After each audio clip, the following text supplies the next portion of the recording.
Assalamualaikum warahmatullahi wabarakatuh. Perkenalkan, nama saya Vera Anggini dari Prodi D3 Gizi tingkat 2, Poltekkes Kemenkes Palembang. Di sini saya akan menjelaskan materi tentang hakikat, kedudukan, sejarah, dan fungsi bahasa. Baiklah, langsung saja. Di PPT ini saya akan menjelaskan tentang pengertian dan hakikat bahasa, sejarah bahasa Indonesia, kedudukan dan fungsi bahasa, dan yang terakhir sifat-sifat bahasa. Yang pertama, pengertian bahasa.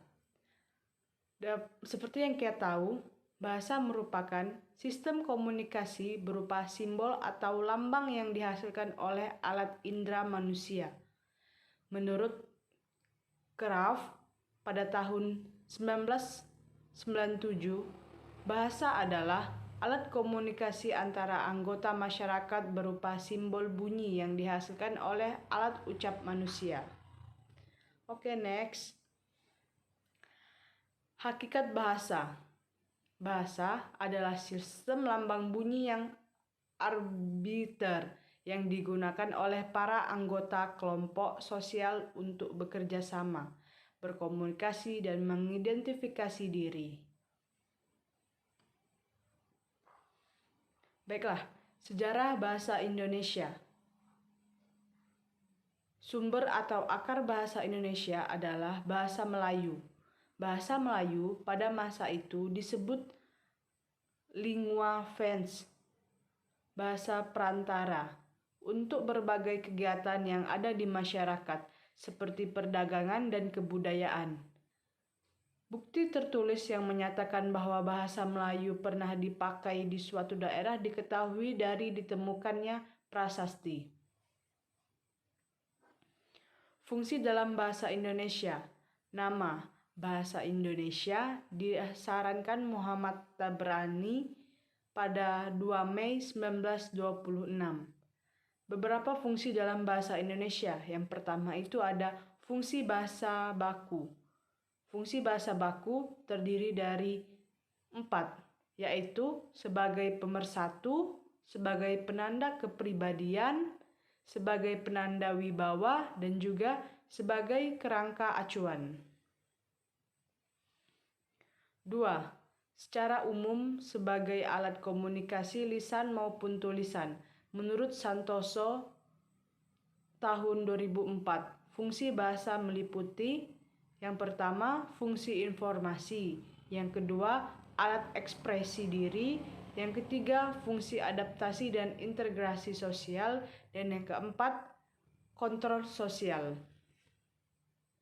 Lanjut. Kedudukan bahasa Indonesia sebagai bahasa nasional dan negara. Bahasa nasional, yaitu bahasa Indonesia, adalah sebagai bahasa persatuan atau tercantum dalam Sumpah Pemuda. Bahasa negara merupakan bahasa primer dan baku yang seringkali digunakan pada kesempatan yang formal. Sedangkan bahasa Indonesia sebagai bahasa resmi kenegaraan dibuktikan dengan digunakannya bahasa Indonesia dalam Naskah Proklamasi Kemerdekaan RI 1945. Lanjut. Fungsi bahasa. Yang pertama, lambang kebanggaan kebangsaan, yaitu dibuktikan dengan masih digunakannya bahasa Indonesia sampai sekarang ini. Yang kedua, lambang identitas nasional, yaitu dibuktikan dengan digunakannya bahasa Indonesia dalam bulir-bulir Sumpah Pemuda. Lanjut. Yang ketiga, alat perhubungan. Digunakan bahasa Indonesia dalam berbagai macam media komunikasi, misalnya buku, koran, acara televisi, radio, dan lain-lain. Yang keempat, alat pemersatu bangsa. Indonesia memiliki beragam bahasa dan budaya, maka harus ada bahasa pemersatu.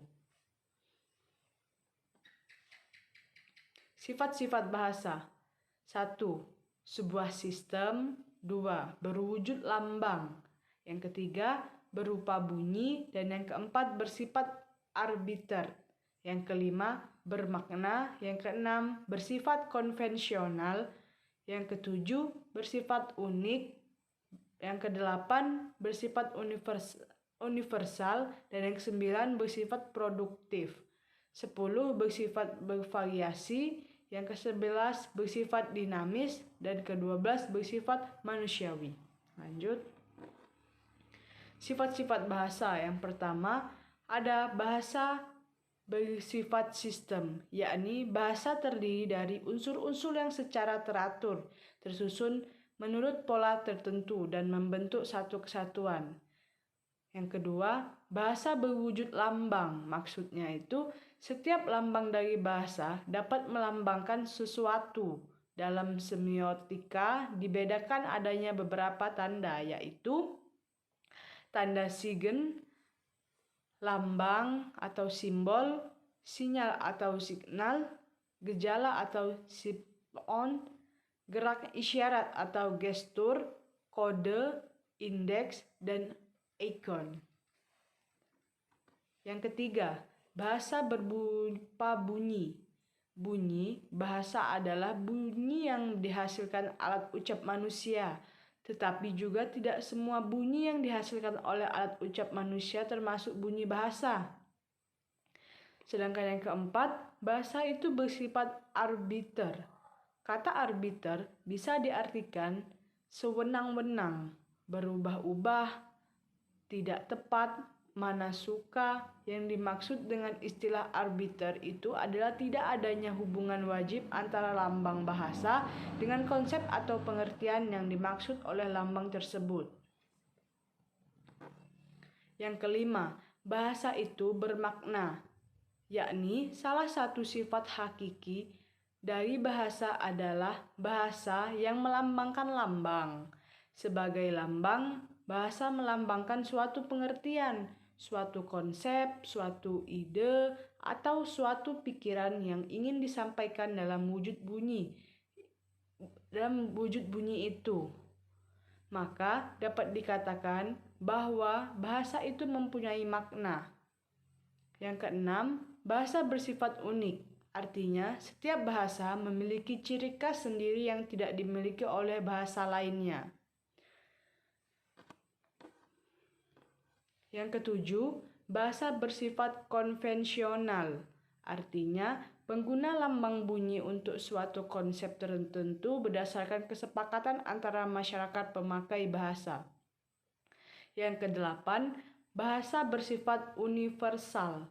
Artinya, ada ciri-ciri yang sama yang dimiliki oleh setiap bahasa yang ada di dunia ini.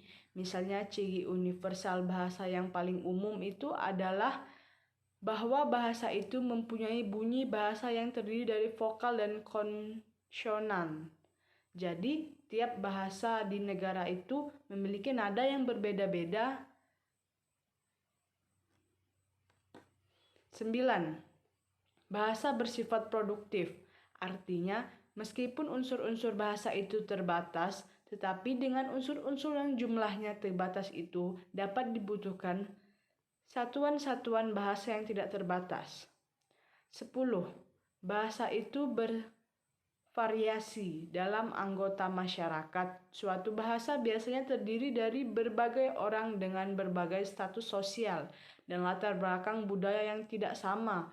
Karena perbedaan tersebut, maka bahasa yang digunakan menjadi bersifat sifat-sifat. Yang ke-11, bahasa bersifat dinamis. Dengan adanya keterikatan dan keterkaitan bahasa dengan manusia dan dalam kehidupan di dalam masyarakat, kegiatan manusia itu selalu berubah.